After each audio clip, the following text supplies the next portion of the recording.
उत्तरकाशी में आपदा पीड़ितों के बीच पहुंचे करण महारा पीड़ितों का दर्द सुनकर बंधाया सहारा। कहा, धराली और आसपास के क्षेत्रों में हालात बेहद चिंताजनक। बीजेपी प्रदेश अध्यक्ष ने कांग्रेस प्रदेश अध्यक्ष पर कसा तंज। कहा, वीडियो और फोटो जारी करके क्या संदेश देना चाहते हैं करण महारा, इसको देना चाहिए जवाब। बागेश्वर में निकाली गई तिरंगा यात्रा। छात्रों ने देशभक्ति का मनाया जश्न। हर घर तिरंगा अभियान के तहत निकाली यात्रा। नगर निगम अल्मोड़ा की पहल पारंपरिक राखियों से सजा राखी मेला। महिलाओं ने की हर हस्तनिर्मित राखियों की प्रदर्शन।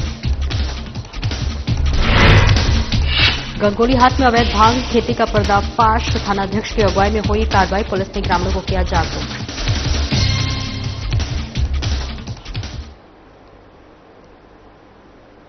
नमस्कार, स्वागत है आपका। मैं हूं आपके साथ सपना दीपक मद्देशिया। बुलेटिन का आगाज करेंगे। आपको बताते चले, बीजेपी के प्रदेश अध्यक्ष करण महारा ने कांग्रेस के प्रदेश अध्यक्ष बीजेपी प्रदेश अध्यक्ष महेंद्र भट्ट ने कांग्रेस प्रदेश अध्यक्ष करण महारा पर तंज कसा है। जहां वीडियो और फोटो जारी करके क्या संदेश देना चाहते हैं करण महारा। करण महारा धरारी राजनीति करने जा रहे हैं या फिर संवेदनाएं व्यक्त करने, इसका उन्हें देना चाहिए जवाब। वहां जाने से किसी ने किसी को नहीं रोका।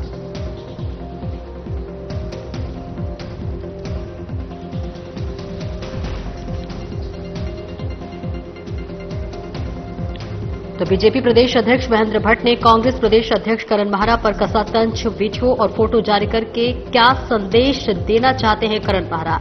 करण महारा धराली राजनीति करने जा रहे हैं या फिर संवेदनाएं व्यक्त करने, और इसका उन्हें देना चाहिए जवाब। वहां जाने से किसी ने किसी को नहीं रोका।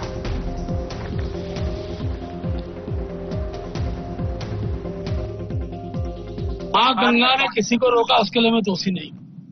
मां गंगा ने किसी को रोका है, मैं दोषी नहीं हूँ।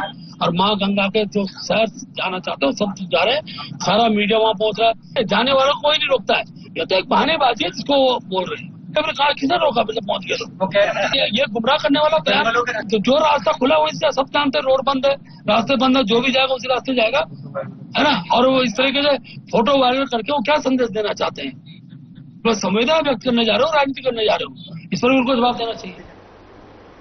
और हर घर तिरंगा अभियान के तहत बागेश्वर जिले में देशभक्ति का अनोखा उत्सव देखने को मिला। वहीं गरुड़ तहसील के राजकीय इंटर कॉलेज वजिला में एक भव्य तिरंगा यात्रा का आयोजन किया गया, जिसमें छात्रों और शिक्षकों ने बढ़ चढ़कर हिस्सा लिया। तिरंगा यात्रा स्कूल परिसर से शुरू होकर गांव की गलियों से होकर विद्यालय पहुंची। छात्रों ने भारत माता की जय, वंदे मातरम और जय हिंद के नारों से नगर गुंजायमान हो गया। विद्यालय की प्रधानाचार्य दीपक आर्य ने कहा कि तिरंगा केवल झंडा नहीं, ये गर्व, बलिदान और स्वतंत्रता का प्रतीक है।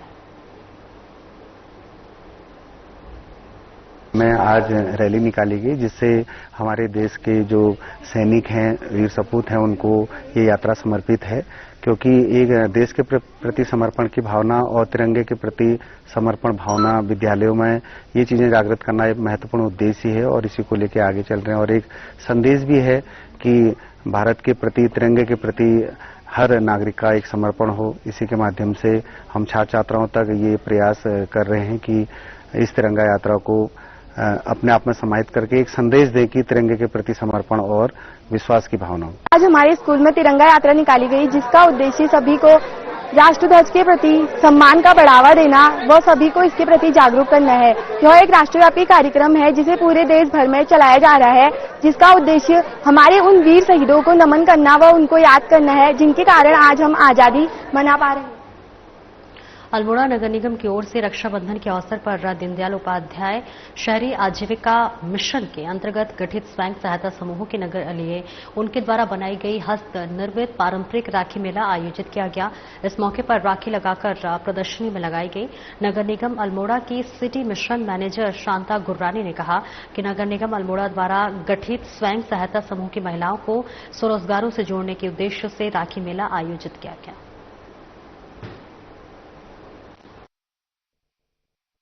को और प्लास्टिक प्रदूषण को ध्यान में रखते हुए ऐसे घर में जो उपलब्ध वस्तुएं हैं उसको ध्यान में रखते हुए इन्होंने चावल की, जौ की, पिरूल की और ऐपन की इन्होंने राखियां बनाई हैं, जिनको देखने के लिए काफी लोग यहाँ पे आ रहे हैं और इनकी राखी बहुत अच्छी बिक्री इनकी हो रही है।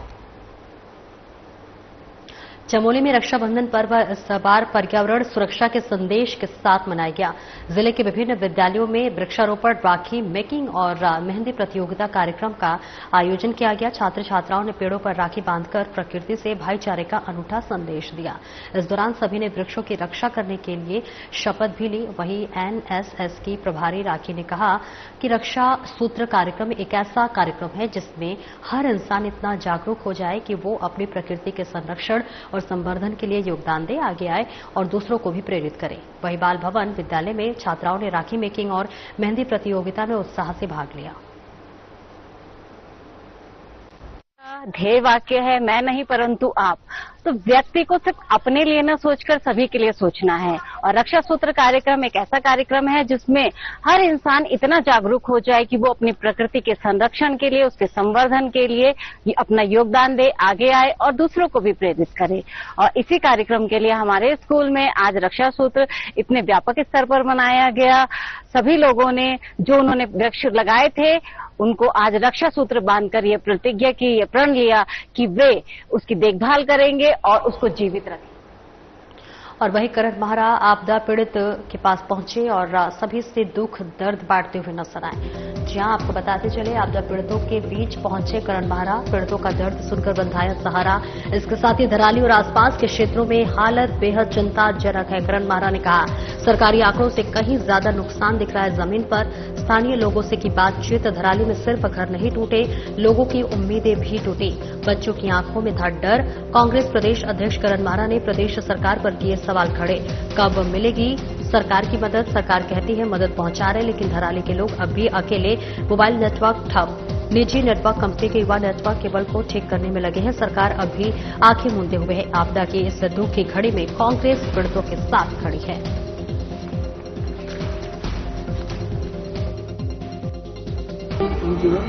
भाई, बहू और बच्चा और बरामद एक आपका कोई नहीं। 28 कमरों का वो भी दिया। बट और इनके परिवार से भी एक व्यक्ति लापता है, उनका पता नहीं चला है। 4 दिन की मशक्कत के बाद केवल एक बॉडी अभी तक बरामद कर पाए हैं। बाकी लोगों का भी कुछ पता नहीं है। सैकड़ों की संख्या में नेपाली और बिहारी मजदूर गायब हैं।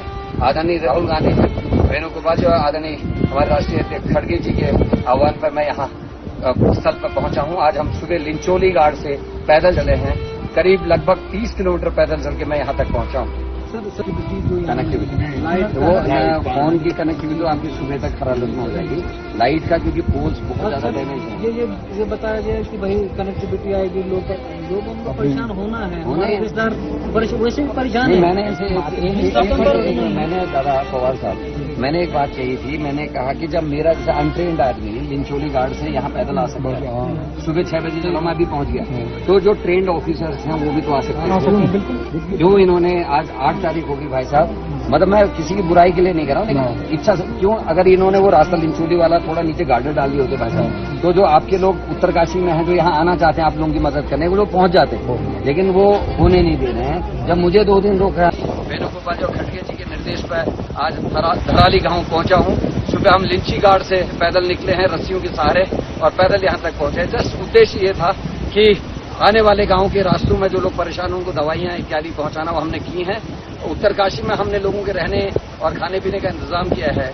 बात ये थी बस कि अगर प्रशासनिक अधिकारी चाहते तो पैदल यहाँ तक आ सकते थे। अनट्रेंड करण मेहरा यहाँ तक पहुंचा है तो प्रशासनिक अधिकारी भी यहाँ पैदल मार्ग से आ सकते थे। 5 तारीख की घटना है, 6 तारीख की शाम से स्टार्ट हो पाया था, लेकिन फिर वही बात कि ऐसी जगहों पर उन्हीं लोगों की डेपुटेशन को रखा जाना चाहिए जो फिजिकली फिट हो और अंदर से मजबूत हो। फंसा हुआ एक टाउनशिप थी जो पूरी तरीके से जमीन दूर हो चुकी है, वो सैल्यूट है। उन्होंने जिस समय यहाँ कोई नहीं था उस समय लोगों की मदद की। आए थे और उन्होंने घाम तापने की बात कही थी।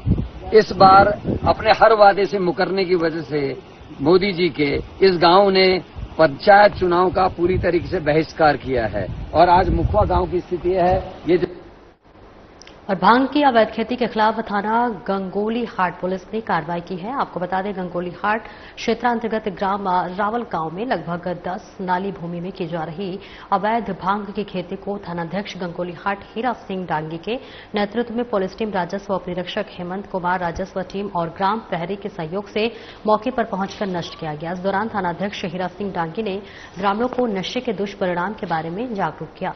साथ ही अपील की है कि वे नशे से दूर रहें और इस प्रकार की अवैध गतिविधियों की जानकारी तुरंत पुलिस को दे। पुलिस का यह अभियान नशा मुक्त उत्तराखंड अभियान के अंतर्गत लगातार जारी रहेगा।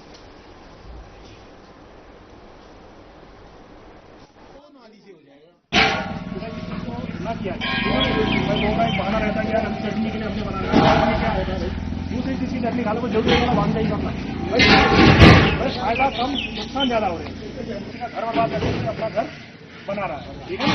और आप देख रहे हैं कि पूरी उसमें आग लगी पड़ी है और एक दिन वो दूर नहीं, क्योंकि वो आग की लपट आएगी, ठीक है नी। और सुवाखोरी क्षेत्र में लोग पिछले 2 साल से ट्रांसफार्मर हटाने की मांग कर रहे थे, जिसे विद्युत विभाग द्वारा बार बार अनसुना किया जा रहा था। आज लाइन टूटने से जबरदस्त करंट फैल गया, जिसमें लोग बाल बाल बचे। आपको बता दें कि मसूरी के सुवाखोली में बिजली विभाग की लापरवाही से आज सुबह बड़ा हादसा होते होते टल गया। सुबह 7 बजे बिजली की लाइन टूटकर जमीन पर गिरी, जिससे कि 2 कुत्ते करंट की चपेट में आ गए और हाई फ्लाई एडवेंचर में करीब 10 मिनट तक करंट दौड़ता रहा। स्थानीय लोग पिछले 2 साल से ट्रांसफार्मर हटाने और जर्जर तार बदलने की मांग कर रहे हैं, लेकिन विभाग ने अब तक कोई भी कदम नहीं उठाया। लोगों का कहना है कि अगर तुरंत कार्रवाई नहीं हुई तो अगली बार जानवर नहीं, इंसान भी शिकार बन सकते हैं। इस घटना से क्षेत्रवासियों में दहशत का माहौल है और वहां के लोग डर के साए में जी रहे हैं। यदि मौके पर स्थानीय लोगों द्वारा इसकी जानकारी नहीं दी गई होती तो आज कई लोग करंट के चपेट में आकर जान गंवा सकते थे।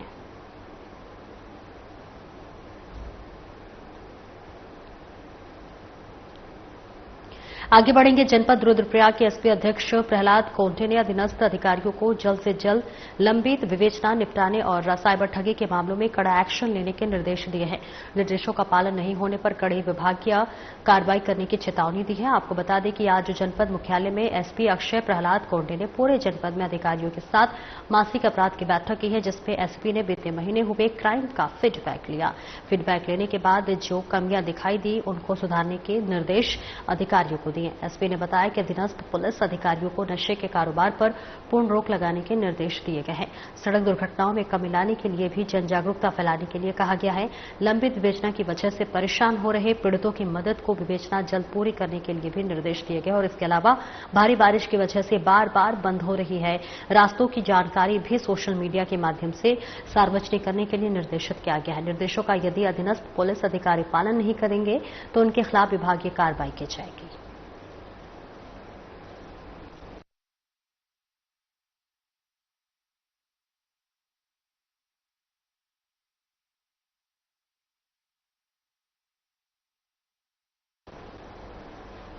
और वहीं डीजीपी दीपम सेठ लगातार आपदाग्रस्त ग्राउंड जीरो पर बने हुए हैं। आपको बता दें कि हर्षिल और धराली का स्थलीय निरीक्षण भी किया, राहत और बचाव कार्यों का जायजा लिया। बारिश और विषम भौतिक परिस्थितियों के बीच एजेंसियों का रेस्क्यू जारी है।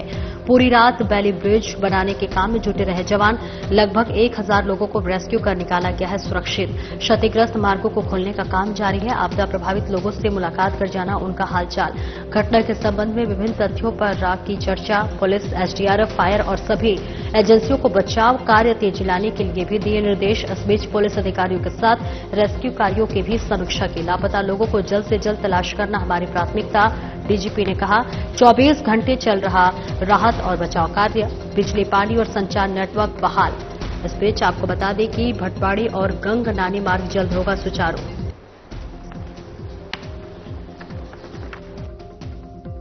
जो है सुबह से वेदर क्लियर मिलने पर बहुत अच्छी हमारी जो सॉर्टीज थी वायुसेना की और यूकाडा की, और उनके थ्रू कई जो हमारे यात्री बचे हुए थे उनको निकाल लिया गया है और साथ ही बहुत भारी संख्या में सप्लाईज, राशंस और सारी जो आवश्यक सामग्री है वो पहुंचा दी गई है।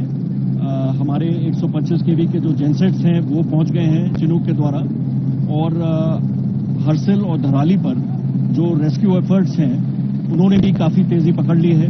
सारी टीम्स जो वहां एनडीआरएफ की, इंडियन आर्मी की, आईटीबीपी की, उत्तराखंड पुलिस की, एसडीआरएफ की, ये सभी टीम्स अब राहत बचाव कार्य में पूरी तेजी से ग्राउंड पे काम कर रहे हैं। और इधर जो चॉपर से इवैक्यूएशन के ऑपरेशंस हैं वो भी लगभग अब जो बाहर के यात्री हैं उनको निकाल लिया गया है। आज जितने भी शेष वहां यात्री बचेंगे उनको भी, और जो बाकी लोग हैं लोकल्स, उनको निकालने का पूरा प्रयास किया जाएगा। हम लोग इसलिए बहुत जल्दी आज सुबह ऑपरेशन शुरू कर दिए थे कि वेदर के फोरकास्ट को देखते हुए तो पूरी मशीनरी, पूरी ताकत उत्तराखंड शासन प्रशासन की इस राहत और बचाव कार्य में लगी हुई है। और हम लोग आशा करते हैं कि हम काफी आज भी इसमें आगे प्रगति और होगी। हमारा मेन फोकस है और उसके लिए भी जो टीम्स हैं वो लगातार लगी हुई हैं। और जो जहां जहां रोड के रिपेयर के, कनेक्टिविटी जोड़ने के और जो बेली ब्रिज हमें एस्टैब्लिश करना है उसके लिए भी कार्रवाई ऑलमोस्ट समाप्ति की ओर है। और बहुत जल्दी जो ये स्ट्रेच हैं भटवाड़ी, गंगनानी और उसके आगे के, ये रिस्टोर हो जाएंगे, जिससे कि हम न केवल इवैक्यूएशन में बल्कि जो हैवी इक्विपमेंट और अन्य सामग्री को रोड से भी कनेक्ट कर सकें। क्लैरिटी अब धीरे धीरे आ रही है। जिला प्रशासन और पुलिस टीम्स जो वहां हैं, क्योंकि जो डेफिनेट नंबर्स थे वो तो वहां के जो आर्मी के जवान हमारे जो लापता हैं और जो वहां के लोकल्स थे, परंतु जो बाहर के लेबरर्स की संख्या वो कल कलेक्ट की है। बहुत एक्सटेंसिव पूछताछ की जा रही है जिला और पुलिस प्रशासन की टीम से। जो वो सूचियां बन रही हैं कि जो उस समय लोग वहां पे थे और मिसिंग हैं, कुछ मजदूर थे, कुछ होटल में काम करने वाले, पर वो संख्या मेरे ख्याल से आज से कल तक में और इस खबर पर ज्यादा जानकारी के लिए उत्तराखंड से हमारे ब्यूरो चीफ कमल शर्मा हमारे साथ जुड़ रहे हैं। कमल, देखिए, आपदाग्रस्त क्षेत्रों से लगभग 1000 लोगों को रेस्क्यू किया जा चुका है। क्या अभी भी रेस्क्यू अभियान जारी है? आज सपना कहें तो आज 5वां दिन है यहाँ पर आपदा को अगर लेकर चले। मंगलवार को दोपहर लगभग 1:30 बजे के लगभग ये आपदा आई थी और उसके बाद लगातार कहें तो टीमें, जितनी भी एजेंसियां हैं, टीमें हैं, चाहे एनडीआरएफ है, एसडीआरएफ है, पुलिस के जवान हैं, आर्मी के जवान हैं और आईटीबीपी के जवान हैं, लगातार रेस्क्यू ऑपरेशन में जुट गए थे। और कहें तो बुधवार से कहीं ना कहीं रेस्क्यू ऑपरेशन में काफी तेजी आ गई थी।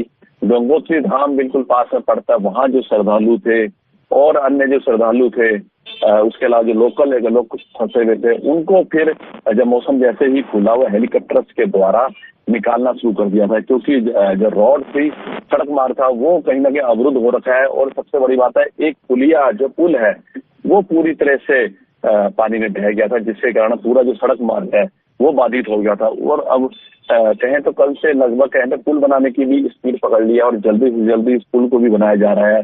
भारतीय सेना के जवान और बीआरओ दोनों मिलकर उस टीम को पुल को बना रहे हैं कि इसे जल्दी से जल्दी वो पुल बनाया जाए और सड़क मार्ग भी चालू किया जा सके, जिससे और कहीं ना कहीं जो रसद सामग्री है और अन्य चीजें हैं, एम्बुलेंस की चीजें हैं और चीजें हैं, वो कहीं ना कहीं जल्दी से जल्दी वहां तक पहुंच सके। और ये प्रयास भी किया जा रहा है। काफी लोगों को अब निकाल लिया। खुद डीजीपी वहां पर हैं, सारे आला अधिकारी वहां पर उपस्थित हैं, मुख्यमंत्री लगातार वहां पर थे।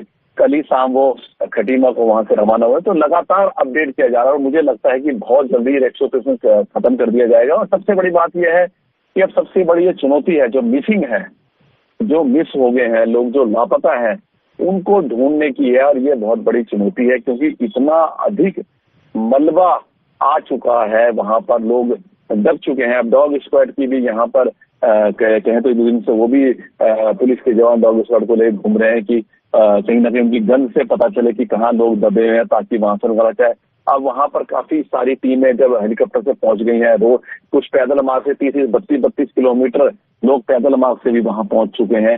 तो यही अब प्रयास लगता है कि मुझे शायद आज या कल तक कहीं ना कहीं ये ऑपरेशन खत्म हो जाएगा। सबसे बड़ी सी चुनौती जो वहां की व्यवस्थाएं हैं उसको सुचारू करना और जो लापता लोग हैं उनको ढूंढ के निकालना, ये एक सबसे बड़ी चुनौती वहां पर राहत एजेंसी के लिए होगी, आला अधिकारी के लिए होगी, सेना के लिए होगी, आईटीबीपी के लिए होगी, एनडीआरएफ के लिए होगी।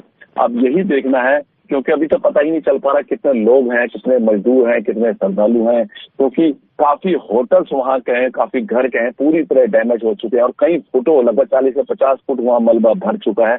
अब वही देखना है जब ये सारी पिक्चर क्लियर हुई तो क्या कुछ होता। कुल मिला के जो लोगों को निकालने का काम था वो काफी हद तक पूरा हो चुका है और मुझे लगता है जो बचे कुछ लोगों की रहेगा तो फिर वही चुनौतियां जो रह जाएंगी कि वहाँ की व्यवस्थाओं को करना, सड़क मार्ग ठीक करना और जो वहाँ सारी चीजें जो ध्वस्त हो गई हैं उनको दोबारा पटरी पे लाना, बिजली की, पानी की और अन्य जितनी भी व्यवस्थाएं वो करना, उसके लिए एजेंसियां पूरी तरह से जुट जाएंगी। बिल्कुल। जिन घायलों का इलाज चल रहा था अस्पताल में, उनकी फिलहाल स्थिति क्या है और कितने लोगों को छुट्टी दे दी गई है जो इलाज कराकर घर चले गए हैं? हाँ, मैं सबसे कहूँ, जब ये आपदा आई थी वहां पर एक आर्मी का कैंप भी था, कुछ लापता भी है, अभी आर्मी के आदमी ढह गए हैं, क्या हुआ यदि तक पूरी जब तक डेड बॉडी नहीं मिलती या कोई चीज नहीं मिल जाती तो कहना बड़ा मुश्किल है। लगभग 10-12 जवान जो एकदम जब आपदा आई थी तो वहाँ जुट गए थे लोगों को बचाने के लिए, वो काफी घायल हुए थे तो उनका इलाज उत्तरकाशी में वहाँ चल रहा था। कुछ को मिलिट्री हॉस्पिटल में भी यहाँ देहरादून लाया गया था, आर्मी का जो हॉस्पिटल है उनमें भी यहाँ पर उनको लाया गया था, कुछ लोग एम्स ऋषिकेश में भी लेके आए थे। तो कुल मिला के कहें यही प्रयास है, काफी कुछ ठीक भी हो रहे हैं, काफी कुछ हो गया है, यही प्रयास किया जाए जल्दी जल्दी उनको ठीक करके भेजा जा सके और जो लोग वहाँ पर और घायल मिल रहे हैं, जो मिल रहे हैं, उनको जल्दी से जल्दी यहाँ पर हॉस्पिटल में भेजा के उनको अच्छा ट्रीटमेंट दिया जा सके, यही प्रयास कर रहे हैं। अभी सभी आला अधिकारी वहाँ पर उपस्थित हैं। मैंने कहा मुख्यमंत्री वहाँ पर 3 दिन तक ग्राउंड जोरों पे रहे और वो ये प्रयास रहा कि इस काम को जल्दी से जल्दी जो रेस्क्यू ऑपरेशन है मेल निकालने वाला और जो वहाँ लोग फंसे, मैंने काफी श्रद्धालु अन्य राज्यों के भी वहाँ पर फंस गए थे जो गंगोत्री धाम को या और वहाँ पर गए थे आसपास, तो उनको काफी कुछ निकाल लिया गया है। आर्मी के जो हेलीकॉप्टर्स में बड़ा वहाँ पर साथ दिया है, चिन्नू हेलीकॉप्टर थे, MI हेलीकॉप्टर थे, चेतक थे, कई तरह के थे और उसके बाद जिस हिसाब से वहाँ पर राहत एजेंसियों ने काम किया है वो काबिल तारीफ है क्योंकि बड़ी विपरीत स्थिति में मौसम बड़ा खराब था, बहुत लोगों को पैदल चलना पड़ा, वहाँ 30-40 किलोमीटर पैदल लोग चल के वहाँ पर पहुंचे एजेंसी। तो कुल मिला के कहें अब काफी मामला जो है कंट्रोल में है। यही प्रयास किया जा रहा है कि जल्दी से जल्दी रेस्क्यू ऑपरेशन खत्म करके फिर वहाँ की जो व्यवस्थाएं हैं उनको दुरुस्त किया जाए और ये एक बहुत बड़ा चैलेंज होगा। बिल्कुल। इस आपदा से जिन लोगों के घर उजड़े थे, जिन लोगों के आशियाने उजड़े थे, फिलहाल उन्हें क्या कहीं शिफ्ट किया गया है, क्या कुछ सुविधा उन्हें पहुंचाई जा रही है? जी बिल्कुल। सबसे बड़ी बात है जो आसपास की वहाँ पर स्कूल्स हैं, कुछ होटल्स हैं, कुछ चीजें ऐसी हैं जो गवर्नमेंट के हो रहे हैं, वहाँ उनको शिफ्ट किया गया है और सबसे बड़ी बात है उनको पूरा रहने खाने के व्यवस्था की गई है, सारी चीज व्यवस्था की जा रही है।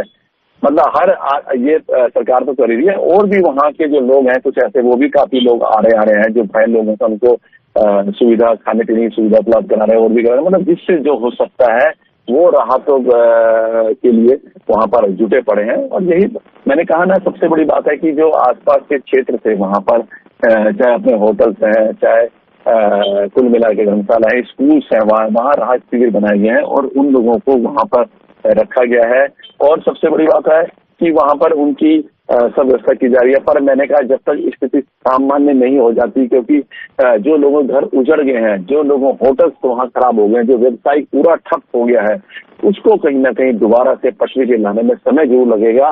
पर यह सरकार के लिए बड़ी चुनौती है और मैंने कहा ना, आपदा कोई छोटी मोटी आपदा नहीं थी, बहुत बड़ी आपदा थी। और सबसे बड़ी बात यह है कि उस दिन जब ये आपदा आई तो दोपहर का टाइम था और सबसे बड़ी बात है कि वहाँ पर एक मेला था, काफी गांव के लोग, उधर के लोग वहाँ पर गए हुए थे, जिससे कारण वहाँ लोग भी कम मौजूद थे। तो ये ट्रेजिक जो है वहाँ पर कम लोग उपस्थित थे, इसका भी एक बहुत बड़ा कारण, नहीं तो बहुत ज्यादा कैजुअल्टियां वहाँ पर होती। तो कुल मिला के कहें जब तक पूरी पिक्चर क्लियर नहीं हो तब तक ये आंकड़ा बताना मुश्किल है कि कितने लोग लापता हैं और कितने लोगों की कैजुअल्टी हुई है। तो कुल मिला के अभी बहुत सी चुनौतियां हैं इस आपदा में। राज्य सरकार और जो टीमें बनी हुई है, राहत वाली टीमें, उनके लिए बहुत बड़ी चुनौती है। उनको बचाना, उनको ठीक करना, सारी व्यवस्थाएं पुनः सुचारू करना, ये बहुत बड़ी चुनौती सरकार के लिए भी और जो एजेंसियां वहां लगी हुई हैं उनके लिए भी बहुत बड़ी होगी। बिल्कुल। लगातार 24 घंटे रेस्क्यू अभियान चल रहा है, कितना अंदेशा लगाया जा सकता है कमल, कब तक ये रेस्क्यू अभियान जो है खत्म हो जाएगा? हाँ, सपना कहें तो जिस हिसाब से हमें खबरें मिल रही हैं वहां पर कि बहुत जल्दी जो लोग फंसे हुए थे उनको बाहर काफी कुछ निकाल लिया। मुझे लगता है अब बहुत ज्यादा स्थिति रही नहीं होगी, वो भी प्रयास किया जा रहा है जहां पता चल रहा है कि गल गया। उसके बाद जब ये सड़क मार्ग और खुल जाएगा तो उसके बाद फिर जो वहाँ की व्यवस्थाओं को दुरुस्त करना, जैसे मशीनों को ले जाना और ले जाना, वहाँ जो सड़कें टूटी उनको ठीक करना, बिजली पानी की व्यवस्थाएं करना, पावर वाली व्यवस्थाएं करना, और जो लोगों के घर उजड़ गए उनको दोबारा बसाना, ये एक बहुत बड़ी चीजें होंगी। और मुझे लगता है कि बहुत जल्दी आज या कल में, आज ही हो सकता है, नहीं तो ज्यादा कल, ये जितने भी लोग हैं सबको निकाल लिया जाएगा। और सबसे बड़ी चुनौती अब यही है कि पूरा दोबारा फिर पुनः वो वहां पर जनजीवन सामान्य करना और लोगों को दोबारा वहां पर बसाना, ये बहुत बड़ी चुनौती होगी। देखते हैं कि वो किस प्रकार से सरकार क्या प्लान बनाती है जिससे फिर जो पराली है फिर वही पुरानी की तरह दिखाई दे। पर अब ये बड़ा फैक्ट कहना कठिन होगा, समय जरूर लगेगा, सरकार के लिए बहुत बड़ी चुनौती है। अब यही देखना है कि कब ये पूरी स्थिति वहां पर सामान्य होती है, क्योंकि सरकार के लिए इसकी भी चुनौती है, क्योंकि 27 में यहाँ पर इलेक्शंस भी हैं।